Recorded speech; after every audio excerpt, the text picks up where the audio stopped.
నెరవేరలేదు. ఇప్పుడు తర్వాత దాసోజు శ్రవణ్ న్యాయ పోరాటం కూడా చేస్తున్నారు. ఎట్టకేలకు దాసోజు శ్రవణ్ని ఎమ్మెల్యే కోటాలో ఎమ్మెల్సీగా పంపిస్తుండటంతో ఆ కళ నెరవేరింది. దాసోజు శ్రవణ్ పేరును బీఆర్ఎస్ అధినేత కేసీఆర్ ప్రకటించారు. రేపు ఈరోజు ఎమ్మెల్సీగా దాసోజు శ్రవణ్ నామినేషన్ దాఖలు చేయబోతున్నారు. ఎమ్మెల్యేల సంఖ్యాపరంగా బీఆర్ఎస్కు ఒక ఎమ్మెల్సీ సీటు వస్తుంది. 21 మంది ఎమ్మెల్యేలు కావాలి. ఒక ఎమ్మెల్సీ మొదటి ప్రాధాన్యత ఓటుతో గెలవాలి అంటే 21 మంది ఎమ్మెల్యేలు మద్దతు కావాలి. 21 మంది ఎమ్మెల్యేల ఓటు కావాలి. బీఆర్ఎస్కి ప్రస్తుతం సంఖ్యాబలం 38. అందులో 10 మంది కాంగ్రెస్లోకి వెళ్ళిపోయారు.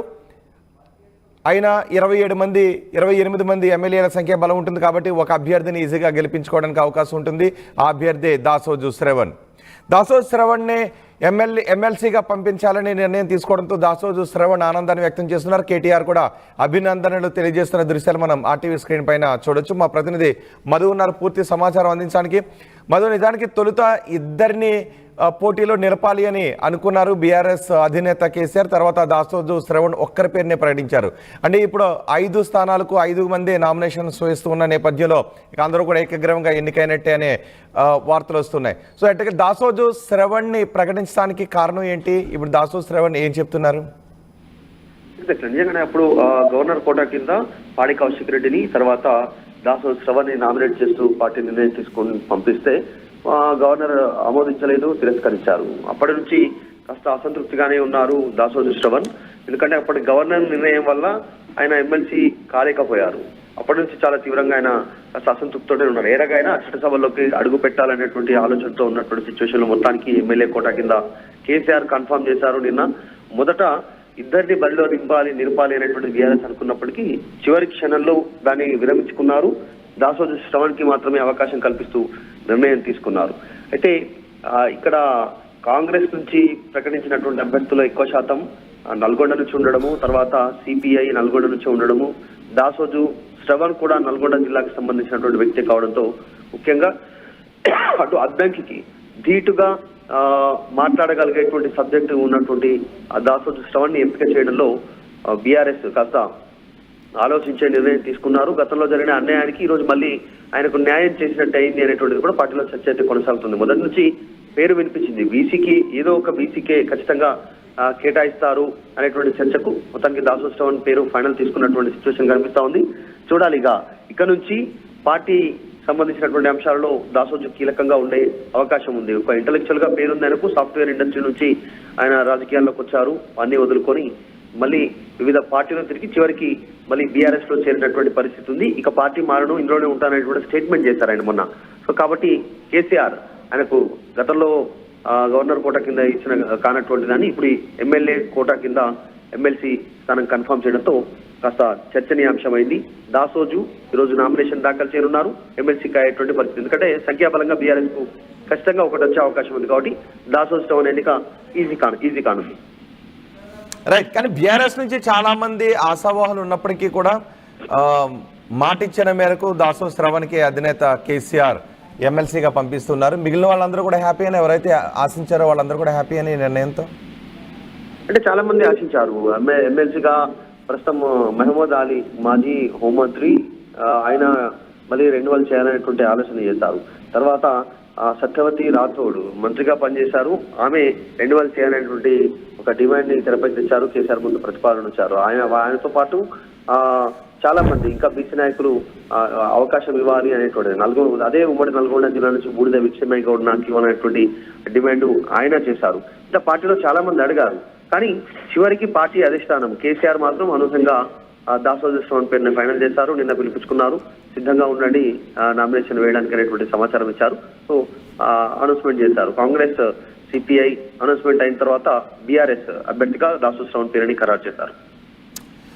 రైట్ మధు, ఎమ్మెల్యే కోట ఎమ్మెల్సీ అభ్యర్థిని బీఆర్ఎస్ ప్రకటించింది. బీఆర్ఎస్ ఎమ్మెల్సీ అభ్యర్థిగా దాసోజు శ్రవణ్ పేరును ప్రకటించారు అధినేత కేసీఆర్.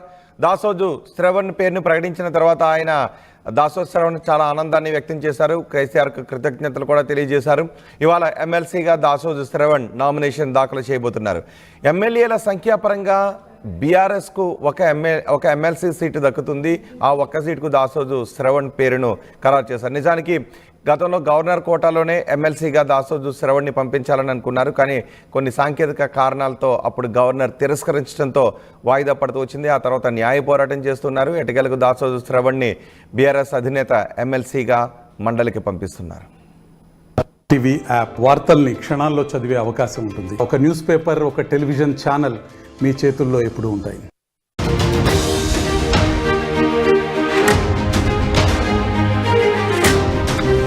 Breaking news. ఎమ్మెల్యే కోట ఎమ్మెల్సీ ఎన్నికలకు సంబంధించిన బ్రేకింగ్ న్యూస్. అభ్యర్థిని ప్రకటించింది బీఆర్ఎస్ ఎమ్మెల్సీ అభ్యర్థిగా దాసోజు శ్రవణ్ని ప్రకటించింది. నిజానికి దాసోజు శ్రవణ్ని గతంలో బీఆర్ఎస్ అధికారంలో ఉండగానే గవర్నర్ కోటాలో ఎమ్మెల్సీగా పంపించాలని అనుకుంది. కానీ అప్పటి గవర్నర్ తిరస్కరించడంతో వాయిదా పడుతూ వచ్చింది. దాసోజు శ్రవణ్ కళ నెరవేరలేదు. ఇప్పుడు తర్వాత దాసోజు శ్రవణ్ న్యాయ పోరాటం కూడా చేస్తున్నారు. ఎటకేలకు దాసోజు శ్రవణ్ని ఎమ్మెల్యే కోటాలో ఎమ్మెల్సీగా పంపిస్తూ ఉండటంతో ఆ కళ నెరవేరింది. దాసోజు శ్రవణ్ పేరును బీఆర్ఎస్ అధినేత కేసీఆర్ ప్రకటించారు. రేపు ఈరోజు ఎమ్మెల్సీగా దాసోజు శ్రవణ్ నామినేషన్ దాఖలు చేయబోతున్నారు. ఎమ్మెల్యేల సంఖ్యాపరంగా బీఆర్ఎస్కు ఒక ఎమ్మెల్సీ సీటు వస్తుంది. 21 మంది ఎమ్మెల్యేలు కావాలి. ఒక ఎమ్మెల్సీ మొదటి ప్రాధాన్యత ఓటుతో గెలవాలి అంటే 21 మంది ఎమ్మెల్యేలు మద్దతు కావాలి. 21 మంది ఎమ్మెల్యేల ఓటు కావాలి. బీఆర్ఎస్కి ప్రస్తుతం సంఖ్యాబలం 38. అందులో 10 మంది కాంగ్రెస్లోకి వెళ్ళిపోయారు. అయినా 28 మంది ఎమ్మెల్యేల సంఖ్య బలం ఉంటుంది. కాబట్టి ఒక అభ్యర్థిని ఈజీగా గెలిపించుకోవడానికి అవకాశం ఉంటుంది.